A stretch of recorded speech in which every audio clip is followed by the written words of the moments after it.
ದೇವರ ಅತಿ ಪರಿಶುದ್ಧವಾದ ನಾಮಕ್ಕೆ ಸ್ತೋತ್ರವಾಗಲಿ. ನಮ್ಮ ಸರ್ವಶಕ್ತಿನ ಅಂತ ದೇವರು ತುಂಬ ಒಳ್ಳೆಯ ದೇವರಾಗಿದ್ದಾರೆ.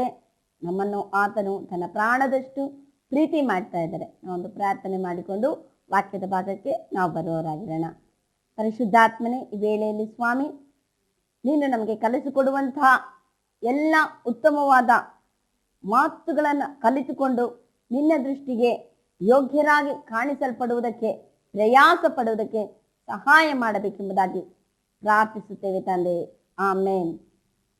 ಹಲ್ಲೆಲೂಯಾ. ದೇವರು ತುಂಬ ಒಳ್ಳೆಯ ದೇವರಾಗಿದ್ದಾರೆ. ದೇವರ ವಾಕ್ಯ ನಮ್ಮ ಮಧ್ಯದಲ್ಲಿ ಈ ರೀತಿಯಲ್ಲಿ ಹೇಳ್ತಾ ಇದೆ. 1 ತಿಮೋಥೆಯನಿಗೆ ಬರೆದ ಪತ್ರಿಕೆ 6ನೇ ಅಧ್ಯಾಯ 20ನೇ ವಾಕ್ಯ. ಪ್ರಾಪಂಚಿಕವಾದ ಆ ಹರಟೆ ಮಾತುಗಳಿಗೂ ವಿವಾದಗಳಿಗೂ ನೀನು ದೂರವಾಗಿದ್ದು ನಿನ್ನ ವಶಕ್ಕೆ ಕೊಡಲ್ಪಟ್ಟಿರುವುದನ್ನೇ ಕಾಪಾಡು. ದೇವರು ಹೇಳ್ತಾ ಇದ್ದಾರೆ, ಪ್ರಾಪಂಚಿಕವಾದಂತಹ ಹರಟೆ ಮಾತುಗಳಿಗೆ ನಾವೆಲ್ಲರೂ ದೂರವಾಗಿರಬೇಕು. ಈಗ ಮೊಬೈಲ್ ಫೋನ್ಗಳು ನಮಗೆ ಬಂದಿರುವುದರಿಂದ ಹೆಚ್ಚಾದ ಹರಟೆ ಮಾತುಗಳನ್ನು ಪ್ರತಿಯೊಂದು ಯೌವನಸ್ಥರು ಮಾತನಾಡ್ತಾ ಇರೋದನ್ನ ನಾವು ನೋಡ್ತಾ ಇದ್ದೀವಿ. ದೊಡ್ಡವರಿಂದ ಹಿಡಿದು ಚಿಕ್ಕವರವರೆಗೂ ಈ ಮೊಬೈಲ್ ಫೋನ್ಗಳ ಮುಖಾಂತರವಾಗಿ ಸುಳ್ಳುಗಳನ್ನು ಹೆಚ್ಚಾಗಿ ಹೇಳಿಕೊಂಡು ತನ್ನ ಇಷ್ಟದ ಪ್ರಕಾರವಾಗಿ ಜೀವಿಸುವಂಥದ್ದನ್ನು ನಾವು ನೋಡ್ತಾ ಇದ್ದೀವಿ. ಈ ಹರಟೆ ಮಾತುಗಳು ಈ ಒಂದು 20 ವರ್ಷಗಳ ಹಿಂದೆ ನೋಡುವಾಗ ಎಲ್ಲ ಕೆಲಸಗಳನ್ನು ಮಾಡಿ ಬಂದಂತಹ ಜನಗಳು ಒಂದು ಕಡೆ ಒಟ್ಟಾಗಿ ಕೂಡಿ ಮಾತನಾಡುವಂಥದ್ದನ್ನು ನಾವು ನೋಡ್ತಾ ಇದ್ವಿ. ಆದರೆ ಈಗ ಕಾಲ ಬದಲಾವಣೆ ಆಗ್ತಾ, ಕಾಲ ಬೆಳೀತಾ ಜನಾಂಗ ಬೆಳೀತಾ ಟೆಕ್ನಿಕಲಿ ಎಲ್ಲರೂ ಇಂಪ್ರೂವ್ ಆಗ್ತಾ ನೋಡ್ತಾ ಇರಬೇಕಾದ್ರೆ ಮೊಬೈಲ್ ಫೋನ್ಗಳು ನಮ್ಮ ಕೈಯಲ್ಲಿ ಬಂದು ಪ್ರತಿಯೊಂದು ಮನುಷ್ಯನನ್ನ ಪಾಪದಲ್ಲಿ ಸಿಕ್ಕಿಸುವಂಥದ್ದಾಗಿದೆ.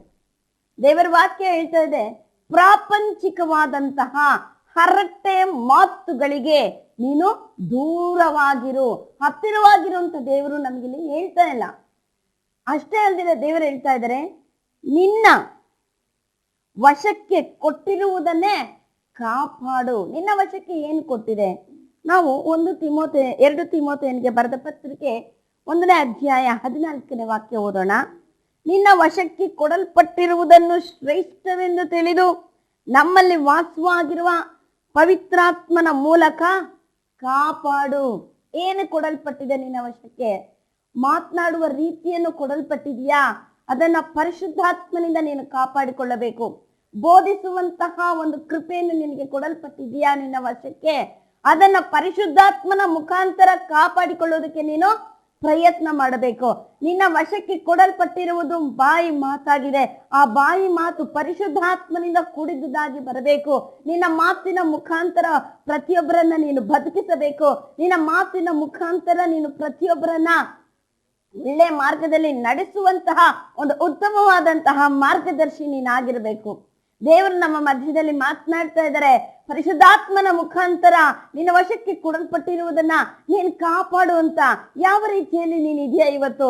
ಅದನ್ನ ಕಾಪಾಡಿಕೊಳ್ತಾ ಇದೆಯಾ? ಅಥವಾ ಪ್ರಾಪಂಚಿಕವಾದಂತಹ ಮಾತುಗಳಿಗೆ ನಿನ್ನ ಮನಸ್ಸನ್ನ ಕೊಟ್ಟು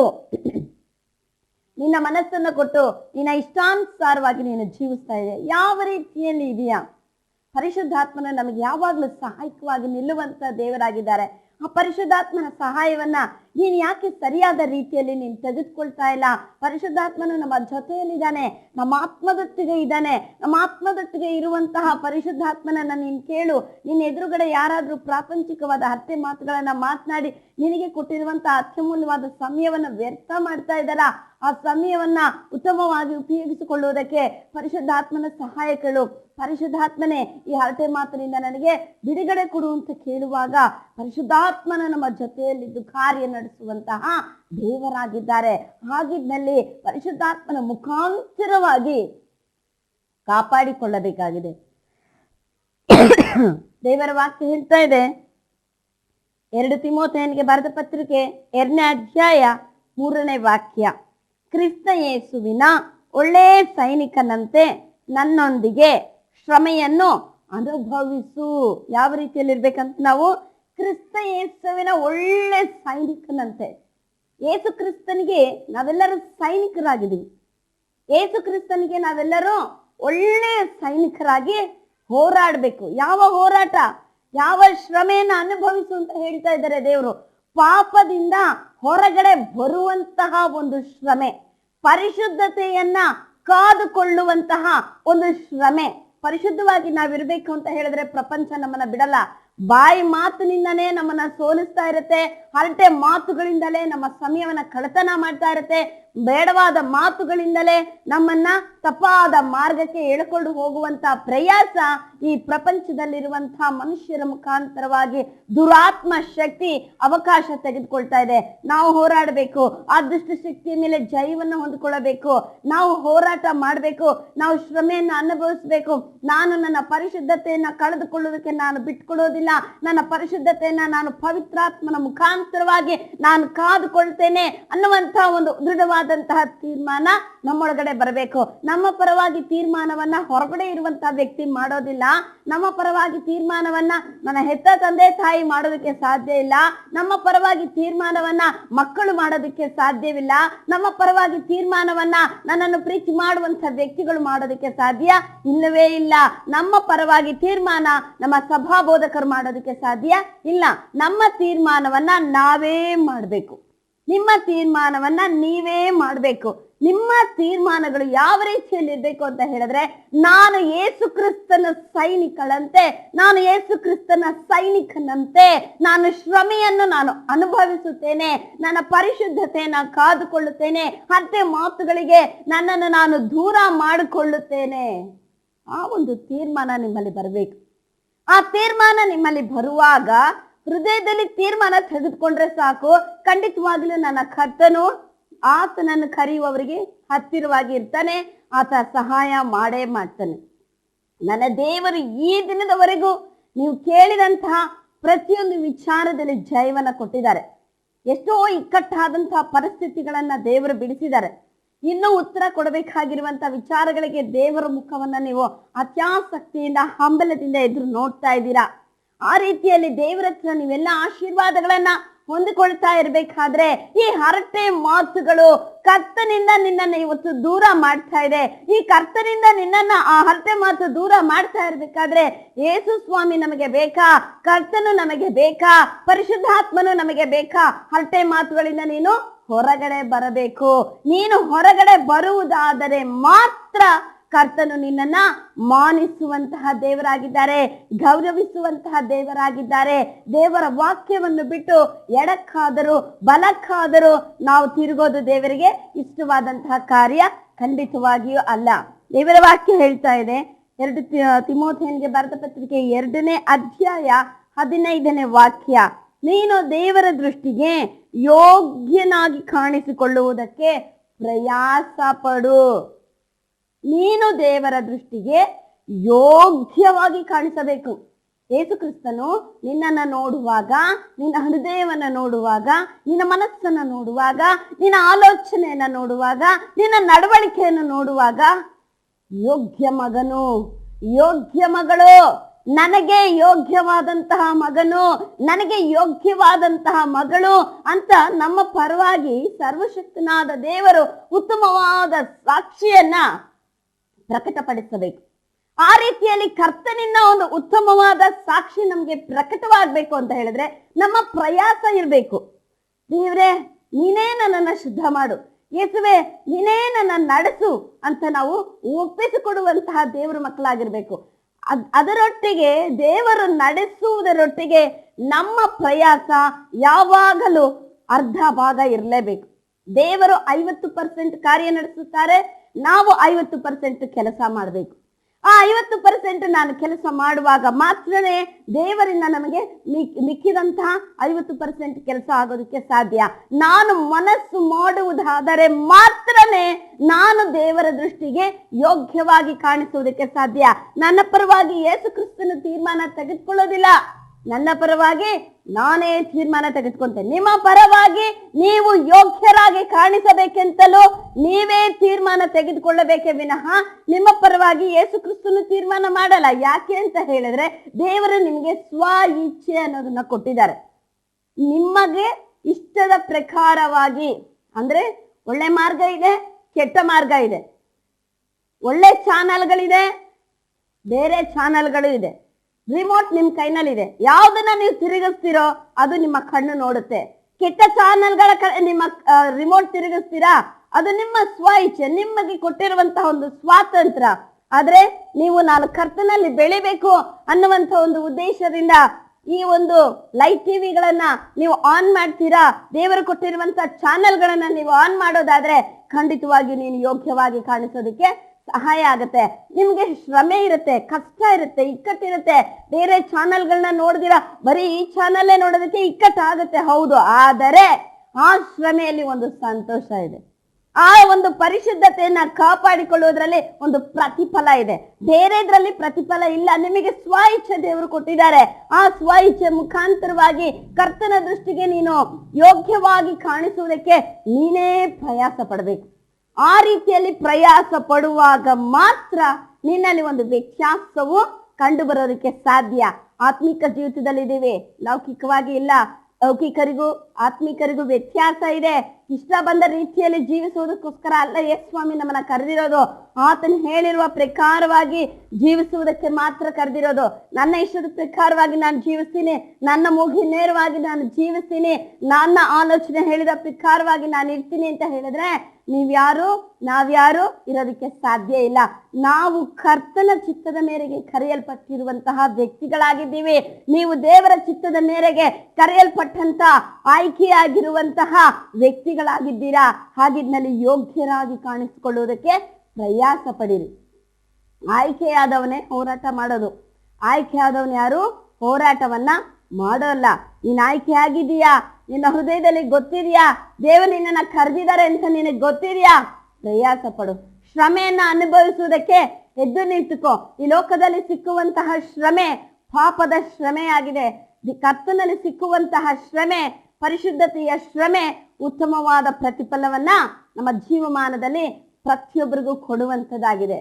ದೇವರ ವಾಕ್ಯ ನಮ್ಮ ಮುಂದೆಯಲ್ಲೇ ಇದೆ.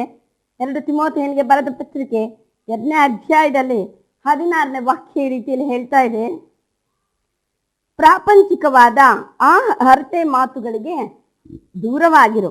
ಅವುಗಳಿಗೆ ಮನಸ್ಸು ಕೊಡುವವರು ಹೆಚ್ಚು ಹೆಚ್ಚಾಗಿ ಭಕ್ತಿಹೀನರಾಗುವರು. ಅವರ ಮಾತು ಕೊಳಕು ಹುಣ್ಣಿನಂತೆ ಹರಡಿಕೊಳ್ಳುವುದು. ಕೊಳಕು ಹುಣ್ಣಿನಂತೆ ಹರಡಿಕೊಳ್ಳುವುದು. ಪ್ರಾಪಂಚಿಕವಾದಂತಹ ಮಾತುಗಳಿಗೆ ನೀನು ದೂರವಾಗಿರುವಂತ ದೇವರು ಎರಡಾವರ್ತಿಯಲ್ಲಿ ಹೇಳ್ತಾ ಇರೋದನ್ನ ನಾವು ನೋಡ್ತಾ ಇದ್ದೀವಿ. ಕರ್ತನು ಮಾತನಾಡುವಾಗ ಆ ಕಾರ್ಯ ಸತ್ಯವಾದಂತಹ ಕಾರ್ಯವಾಗಿದೆ. ದೇವರು ಹೇಳ್ತಾ ಇದ್ದಾರೆ, ನೀನು ಅದಕ್ಕೆ ದೂರ ಆಗಿರು. ಹರಟೆ ಮಾತುಗಳಿಗೆ ನೀನು ದೂರ ಆಗಿರು. ಅದಕ್ಕೆ ನೀನು ಮನಸ್ಸು ಕೊಡೋದಾದ್ರೆ ಹೆಚ್ಚು ಭಕ್ತಿಹೀನ ಆಗ್ತೀಯ. ಕರ್ತನು ಭಕ್ತಿಯಿಂದ ಪ್ರಾರ್ಥನೆ ಮಾಡುವಾಗ ಮಾತ್ರ ಪ್ರಾರ್ಥನೆ ಕೇಳ್ತಾರೆ. ಭಕ್ತಿಹೀನರ ಪ್ರಾರ್ಥನೆಯನ್ನ ದೇವರು ಕೇಳುವ ದೇವರು ಖಂಡಿತವಾಗಿಯೂ ಅಲ್ಲ. ನೀನು ಅಜ್ಞಾನದಿಂದ ಪ್ರಾರ್ಥಿಸುವುದ್ರು ದೇವರು ಕೇಳಲ್ಲ. ಭಕ್ತಿಹೀನತೆಯಿಂದ ಪ್ರಾರ್ಥನೆ ಮಾಡಿದ್ರು ದೇವರು ಕೇಳಲ್ಲ. ಹುಚ್ಚಾಗಿ ಮಾತನಾಡಿದ್ರು ಸರ್ವಶಕ್ತನು ಕೇಳುವ ದೇವರ ಅಲ್ಲ. ದೇವರ ಬಳಿಯಲ್ಲಿ ಮಾತನಾಡಬೇಕಾದ್ರೆ ಬಾಯಿ ದುಡುಕಬೇಡ ಅಂತ ಪ್ರಸಂಗಿನಲ್ಲಿ ದೇವರ ವಾಕ್ಯ ಹೇಳುತ್ತೆ. ಅದೇ ರೀತಿಯಲ್ಲಿ 2-3 ನಾವು ಕೂಡಿ ಬರುವಾಗ ಯೇಸು ಕರ್ತನು ನಮ್ಮ ಮಧ್ಯದಲ್ಲಿ ಇರ್ತಾರೆ. ಆಗ ನಾವು ಮತ್ತೆ ನಾವು ಭಯ ಪಡಬೇಕು. ನಮ್ಮ ಮಧ್ಯದಲ್ಲಿ ದೇವರು ಇದ್ದಾರೆ ಅನ್ನುವಂತಹ ಭಯ. ಕರ್ತನು ಹೇಳಿದ ಮೇಲೆ ಆ ಮಾತು ಹೌದೆಂತಲೂ ಆಮೇನೆಂತಲೂ ನಿಜವೆಂತಲೂ ನಡೆಯುವಂತಹ ಮಾತಾಗಿದೆ, ನೆರವೇರುವಂತಹ ಮಾತಾಗಿದೆ. ಅದನ್ನ ಮತ್ತೆ ನೆರವೇರಿಸುವಂತ ಕೇಳೋ ಅವಶ್ಯಕತೆ ಇಲ್ಲ. ದೇವರು ಹೇಳಿ ಇಟ್ಟುಬಿಟ್ಟಿದ್ದಾರೆ. 2-3 ಸೇರಿ ಕರೀರಿ ಅಂತ ದೇವರು ಹೇಳಿಲ್ಲ. 2-3 ನನ್ನ ನಾಮದಲ್ಲಿ ಕೂಡಿ ಬರ್ತೀರಾ, ಅಲ್ಲಿ ನಾನು ಇದ್ದೀನಿ ಅಂತ ಹೇಳಿದ್ದಾರೆ.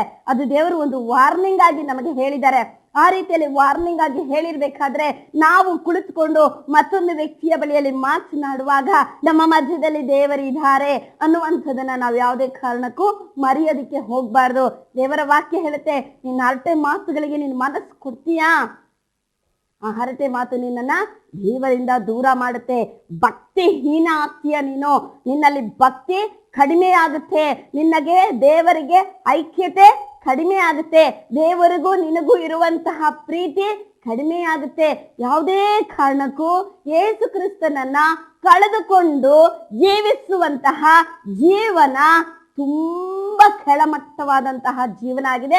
ಅದನ್ನ ಕಳ್ಕೊಳ್ಳೇಬಾರ್ದು. ಯಾವ ಕಾರಣಕ್ಕೂ ದೇವರನ್ನು ಬಿಟ್ಟು ಜೀವಿಸುವಂತಹ ಜೀವನವನ್ನ ನಮ್ಮ ಜೀವಿತದಲ್ಲಿ ನಾವು ಅಳವಡಿಸಿಕೊಳ್ಳಲೇಬಾರದು. ಅದು ದೇವರಿಗೆ ಇಷ್ಟವಿಲ್ಲದ ಇರುವಂತಹ ಕಾರ್ಯ ಆಗಿದೆ. ದೇವರಿಂದ ನಾವು ದೂರ ಆಗೋದು ದೇವರಿಗೆ ಇಷ್ಟ ಇಲ್ಲ. ದೇವರಿಗೆ ನಾವು ಹತ್ತಿರವಾಗಿರ್ಬೇಕಂತಲೇ ಯಾವಾಗಲೂ ಇಷ್ಟ. ಅದಕ್ಕೋಸ್ಕರವಾಗಿಯೇ ದೇವ್ರು ನಮಗೋಸ್ಕರ ಬಲಿಯಾಗಿರೋದು. ಅದಕ್ಕೋಸ್ಕರವಾಗಿಯೇ ಯೇಸು ಸ್ವಾಮಿ ಈ ಲೋಕದಲ್ಲಿ ಪರಲೋಕವನ್ನ ಬಿಟ್ಟು ನಮಗೋಸ್ಕರ ಇಳಿದು ಬಂದು ತ್ಯಾಗ ಆಗಿರೋದು. ಅದನ್ನ ನಾವು ಮರೆಯೋದಿಕ್ಕೆ ಯಾವುದೇ ಕಾರಣಕ್ಕೂ ಹೋಗ್ಬಾರ್ದು. ದೇವರ ವಾಕ್ಯ ಹೇಳ್ತಾ ಇದೆ, ಅವರ ಮಾತು ಕೊಳಕು ಹುಣ್ಣಿನಂತೆ ಹರಡಿಕೊಳ್ಳುವುದು. ಒಂದು ಹುಣ್ಣು ಒಂದು ವ್ಯಕ್ತಿಗೆ ಆಯ್ತು ಅಂತ ನಾವು ತಿಳ್ಕೊಳ್ಳೋಣ. ಆ ಹುಣ್ಣಿನ ಕ್ಯೂ ಮತ್ತೊಂದು ಭಾಗದಲ್ಲಿ ಬಿದ್ರೆ ಮತ್ತೆ ಎರಡನೇ ಹುಣ್ಣು ಹುಟ್ಟುತ್ತೆ. ಇದೇ ರೀತಿಯಲ್ಲಿ ಅದನ್ನ ನಾವು ಸರಿಯಾಗಿ ಕ್ಲೀನ್ ಮಾಡ್ಲಿಲ್ಲ ಅಂದ್ರೆ ಆ ಹುಣ್ಣುಗಳು ಏನಾಗ್ತಾ ಇರುತ್ತೆ, ಹರಡ್ಕೊಳ್ತಾ ಇರುತ್ತೆ. ಕೊಳಕು ಹುಣ್ಣು ಬೇಗ ಹರಡ್ಕೊಳ್ಳುತ್ತೆ. ಕೊಳಕು ಹುಣ್ಣಿನಿಂದ ಮನುಷ್ಯನಿಗೆ ಹಿಂಸೆ ಆಗುತ್ತೆ. ಒಂದು ನಾಯಿಗೆ ಆ ಹುಣ್ಣಾಗುವಾಗ್ಲೂ ಅಷ್ಟೇ ನಾವು ಗಮನಿಸ್ಬೋದು, ಅದಕ್ಕೆ ಗಜ್ಜಿ ಹಿಡಿದಾಗ ಗಮನಿಸ್ಬೋದು, ಶರೀರ ಎಲ್ಲ ಕೊಳಕು ಹುಣ್ಣಿರುತ್ತೆ. ಆ ರೀತಿಯಲ್ಲಿ ಕೊಳಕು ಹುಣ್ಣು ಇರಬೇಕಾದ್ರೆ ಯಾರು ಸಹ ಅದನ್ನ ಪ್ರೀತಿ ಮಾಡಲ್ಲ, ಯಾರು ಅದರ ಪಕ್ಕದಲ್ಲಿ ಕುಳಿತುಕೊಳ್ಳೋದಕ್ಕೆ ಇಷ್ಟಪಡಲ್ಲ. ಯಾಕೆ ಅಂತ ಹೇಳಿದ್ರೆ ಆ ಕೊಳಕು ಹುಣ್ಣಿನ ದುರ್ವಾಸನೆ ಯಾವುದೇ ಮನುಷ್ಯನನ್ನ ಹತ್ತಿರ ಸೇರಿಸೋದಕ್ಕೆ ಬಿಡೋದಿಲ್ಲ. ನಿನ್ನ ಮಾತು ನೀನು ಕೆಟ್ಟ ಮಾತುಗಳನ್ನಾಡುವಾಗ, ಅಸಹ್ಯವಾದ ಮಾತುಗಳನ್ನಾಡುವಾಗ, ಅವಶ್ಯಕತೆ ಇಲ್ಲದೆ ಇರುವಂತಹ ಮಾತುಗಳನ್ನಾಡುವಾಗ ಅದು ಅದೇ ರೀತಿಯಲ್ಲಿ ಹರಡಿಕೊಳ್ಳುತ್ತೆ. ಅದೇ ರೀತಿಯಲ್ಲಿ ದುರ್ವಾಸನೆ ತರುತ್ತೆ. ಆ ದುರ್ವಾಸನೆ ಇಷ್ಟಪಡುವುದೇ ಸೈತಾನನಾಗಿದ್ದಾನೆ. ಆ ಸೈತಾನನೇ ನಿನ್ನ ಹತ್ತಿರ ಬರ್ತಾನೆ. ಬರುವಾಗ ಅದು ನಿನ್ನನ್ನು ಹಾಳು ಮಾಡುವುದಕ್ಕೆ ಬರ್ತಾನೆ ವಿನಃ ಅವನು ನಿನ್ನನ್ನು ಉದ್ಧಾರ ಮಾಡೋದಕ್ಕೆ ಬರೋದಿಲ್ಲ.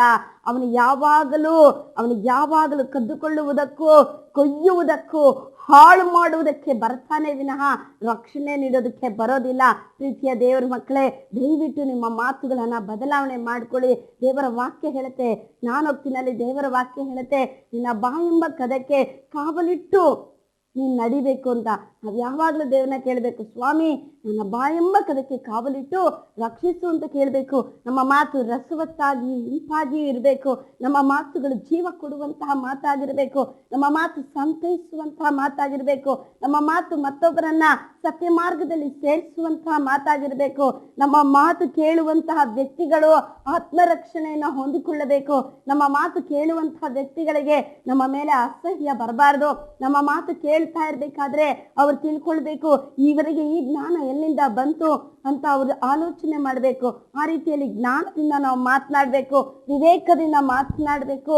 ಉತ್ತಮವಾದ ತಿಳುವಳಿಕೆಯನ್ನ ನಾವು ತೋರ್ಪಡಿಸಿಕೊಳ್ಳುವಂತಹ ದೇವರ ಮಕ್ಕಳಾಗಿರ್ಬೇಕು. ಯೇಸು ಕ್ರಿಸ್ತನು ನಮ್ಮನ್ನು ಕರೆಯುವಾಗ ನಾವು ಅಜ್ಞಾನಿಗಳಾಗಿದ್ವಿ. ಯೇಸು ಕ್ರಿಸ್ತನು ನಮ್ಮನ್ನು ಕರೆಯುವಾಗ ನಮಗೆ ಅಷ್ಟೊಂದು ಜ್ಞಾನ ಇರಲಿಲ್ಲ. ಯೇಸು ಕ್ರಿಸ್ತನು ನಮ್ಮನ್ನು ಕರೆಯುವಾಗ ನಾವು ಬಲಹೀನರಾಗಿದ್ವಿ. ಯೇಸು ಕ್ರಿಸ್ತನು ನಮ್ಮನ್ನು ಕರೆದಾಗ ಈ ಲೋಕದಲ್ಲಿ ಅಸಡ್ಡೆಯಾದಂತಹ ವ್ಯಕ್ತಿಗಳು, ಯಾರಿಗೂ ಬೇಡವಾದಂತಹ ವ್ಯಕ್ತಿಗಳು, ನಮ್ಮನ್ನ ತಿರಸ್ಕರಿಸಿದಂತಹ ವ್ಯಕ್ತಿಗಳು ನಾವಾಗಿ ಜೀವಿಸ್ತಾ ಇದ್ವಿ. ಆದರೆ ದೇವರು ನಮ್ಮನ್ನ ಕರೆದ ಆದ ಮೇಲೆ ಆ ರೀತಿಯಲ್ಲೇ ಇಟ್ಟಿಲ್ಲ. ಒಂದು ಬದಲಾವಣೆ ಇದೆ. ನಮ್ಮ ಚಿಂತೆಯಲ್ಲಿ ಬದಲಾವಣೆ ಇದೆ, ನಮ್ಮ ಮಾತಿನಲ್ಲಿ ಬದಲಾವಣೆ ಇದೆ, ನಮ್ಮ ನಡವಳಿಕೆಯಲ್ಲಿ ಬದಲಾವಣೆ ಇದೆ, ನಮ್ಮ ಒಂದು ಪ್ರತಿಯೊಂದು ವಿಚಾರಗಳಲ್ಲಿ ಒಂದು ಉತ್ತಮವಾದ ಬದಲಾವಣೆ ಇದೆ. ಇದನ್ನು ನೋಡುತ್ತಿರುವಂತಹ ಪ್ರತಿಯೊಂದು ವ್ಯಕ್ತಿಗಳು ನಮ್ಮ ಬಳಿಯಲ್ಲಿ ಕೇಳ್ತಾರೆ, ನೀನು ಈ ರೀತಿಯಲ್ಲಿ ಇರ್ಲಿಲ್ವಲ್ಲ, ಆದ್ರೆ ನಿನ್ನಲ್ಲಿ ಹೇಗೆ ಇಷ್ಟೊಂದು ವ್ಯತ್ಯಾಸ ಆಯಿತು? ಈ ಸತ್ಯವೇದ ನಮ್ಮನ್ನ ಮಾರ್ಪಡಿಸುವಂತಹ ಸತ್ಯವೇದ ಆಗಿದೆ. ಯೇಸು ಕ್ರಿಸ್ತನ ವಾಕ್ಯಗಳು ನಮ್ಮನ್ನ ಬದಲಾವಣೆ ಮಾಡುವಂತಹ ವಾಕ್ಯಗಳಾಗಿದೆ. ಯೇಸು ಕ್ರಿಸ್ತನು ನಮ್ಮನ್ನ ಹೆಚ್ಚಿನದಾಗಿ ಪ್ರೀತಿ ಮಾಡ್ತಾ ಇದ್ದಾರೆ. ಯೇಸು ಕ್ರಿಸ್ತನು ನಮಗೆ ಉತ್ತಮವಾದ ವಾಕ್ಯಗಳನ್ನ ಕೊಟ್ಟು ನಮ್ಮನ್ನ ಬದಲಾವಣೆ ಮಾಡ್ತಾ ಇದ್ದಾರೆ. ನಮ್ಮ ಮಾತುಗಳನ್ನ ಇವತ್ತಿನಿಂದ ನಾವು ಬದಲಾವಣೆ ಮಾಡಿಕೊಳ್ಳುವ ಪ್ರಯಾಸವನ್ನ ನಾವು ಪಡುವವರಾಗಿರೋಣ. ಹೆಚ್ಚು ಸತ್ಯವೇದವನ್ನು ಓದೋಣ, ಹೆಚ್ಚು ವಾಕ್ಯದ ಕಡೆ ನಾವು ಗಮನವನ್ನ ಹರಿಸುವಂತಹ ದೇವರ ಮಕ್ಕಳಾಗಿರೋಣ. ರಸವತ್ತಾದ ಮಾತುಗಳನ್ನ ನಮ್ಮ ಜೀವನದಲ್ಲಿ ನಾವು ಬೆಳೆಸ್ಕೊಳ್ಳೋದಕ್ಕೆ ಪ್ರಯಾಸ ಪಡೋಣ. ಆದ್ರೆ ಯಾವುದೇ ಕಾರಣಕ್ಕೂ ಈ ಹರಟೆ ಮಾತುಗಳು ರಸವತ್ತಾಗಿ ಬರೋದಾದ್ರೂ, ಇಂಪಾಗಿ ಬರೋದಾದ್ರೂ ಸಹ ಆ ಮಾತುಗಳಿಗೆ ಕಿವಿಗೊಟ್ಟು ನಾವು ನಮ್ಮನ್ನ ಹಾಳು ಮಾಡ್ಕೊಳ್ಳೋದು ಬೇಡ. ಉತ್ತಮವಾದ ರಸವತ್ತಾದ ಮಾತುಗಳು, ಉತ್ತಮವಾದ ಇಂಪಾದ ಮಾತುಗಳು ಸತ್ಯವೇದದಿಂದ ಹೊರಡುವಂತದಾಗಿದೆ. ಅದಕ್ಕೆ ಮಾತ್ರ ನಾವು ಕಿವಿಗೊಟ್ಟು ಒಳ್ಳೆಯ ಮಾತುಗಳಿಗೆ, ಕರ್ತನ ನುಡಿದಿರುವಂತಹ ಮಾತುಗಳಿಗೆ ಕಿವಿಗೊಟ್ಟು ನಮ್ಮನ್ನ ನಾವು ಬದಲಾವಣೆ ಮಾಡಿಕೊಂಡು, ನಮ್ಮ ಮಾತುಕತೆಗಳನ್ನ ಬದಲಾವಣೆ ಮಾಡಿಕೊಂಡು ಉತ್ತಮವಾದ ಸಾಕ್ಷಿಯಾಗಿ ಜೀವಿಸುವುದಕ್ಕೆ ನಾವೆಲ್ಲರೂ ಪ್ರಯಾಸ ಪಡೋರಾಗಿರೋಣ. ಈ ವಾಕ್ಯದ ಮುಖಾಂತರವಾಗಿ ದೇವರು ನಿಮ್ಮೆಲ್ಲರನ್ನ ಅತ್ಯಧಿಕವಾಗಿ ಆಶೀರ್ವದಿಸಲಿ. ನಾವು ಪ್ರಾರ್ಥನೆ ಮಾಡಿಕೊಳ್ಳೋಣ. ಪರಿಶುದ್ಧಾತ್ಮನೆ, ಈ ವೇಳೆಯಲ್ಲಿ ಯೇಸು ಸ್ವಾಮಿ ಅಪ್ಪ, ಯಾರೆಲ್ಲ ಕರ್ತನೆ ಹೌದು ಯೇಸುರಾಜ ಅತ್ಯಾಸಕ್ತಿಯಿಂದ ಇವತ್ತು ಕುಳಿತುಕೊಂಡು ನಿನ್ನ ವಾಕ್ಯವನ್ನ ಕೇಳಿದ್ದಾರೋ ಸ್ವಾಮಿ, ನಿನ್ನ ಮಕ್ಕಳನ್ನ ನೀನು ಮುಟ್ಟುವಂತವನಾಗು ಅಪ್ಪ. ಇವರ ಜೀವಿತದಲ್ಲಿ ಅಪ್ಪ ಇವರ ಬಾಯನ್ನು ಕರ್ತನೆ ನೀನು ಮುಟ್ಟುವಂತವನಾಗು. ಕಂಟ್ರೋಲ್ ಇಲ್ಲದೆ ಇವರು ಮಾತನಾಡುತ್ತಿರುವುದಾದರೆ, ಹರಟೆ ಮಾತುಗಳನ್ನು ಮಾತನಾಡುತ್ತಿರುವುದಾದರೆ ಅಪ್ಪ, ಅಸಹ್ಯವಾದ ಮಾತುಗಳು, ಸುಳ್ಳಾದ ಮಾತುಗಳು, ವಂಚನೆಯ ಮಾತುಗಳು ಇವರ ಜೀವಿತದಲ್ಲಿ ಸ್ವಾಮಿ ಅಪ್ಪ ಇರುವುದಾದರೆ ಈಗಲೇ ಪರಿಶುದ್ಧಾತ್ಮದ ಶಕ್ತಿ ಇವರನ್ನು ಮುಟ್ಟಿ ಇದೆಲ್ಲದರಿಂದ ಬಿಡುಗಡೆ ಉಂಟು ಮಾಡಬೇಕೆಂಬುದಾಗಿ ನಾವು ಪ್ರಾರ್ಥಿಸ್ತಾ ಇದ್ದೀವಿ. ಯೇಸು ಸ್ವಾಮಿ ನೀ ಕಾರ್ಯ ನಡೆಸುವುದಕ್ಕೋಸ್ಕರ ಸ್ತೋತ್ರ ಅಪ್ಪ. ನಿನ್ನ ಮಕ್ಕಳು ಕರ್ತನೆ ಅಪ್ಪ ಅವರ ವಶಕ್ಕೆ ನೀನು ಕೊಡಲ್ಪಟ್ಟಿರುವುದನ್ನು ಅಪ್ಪ ಪರಿಶುದ್ಧಾತ್ಮನ ಮುಖಾಂತರವಾಗಿ ಕಾಪಾಡಿಕೊಳ್ಳುವುದಕ್ಕೆ ನೀನು ಸಹಾಯ ಮಾಡಬೇಕೆಂತಲೂ, ಕ್ರಿಸ್ತ ಯೇಸುವಿನ ಒಳ್ಳೆಯ ಸೈನಿಕರಂತೆ ಇವರು ಹೋರಾಡುವುದಕ್ಕೆ ನೀನು ಕೃಪೆ ತೋರಿಸಬೇಕೆಂತಲೂ ಯೇಸು ಕ್ರಿಸ್ತನ ನಾಮದಲ್ಲಿ ಪ್ರಾರ್ಥಿಸ್ತೇವೆ ತಂದೆ, ಆಮೇನ್. ದೇವರು ನಿಮ್ಮೆಲ್ಲರನ್ನ ಅತ್ಯಧಿಕವಾಗಿ ಆಶೀರ್ವದಿಸಲಿ.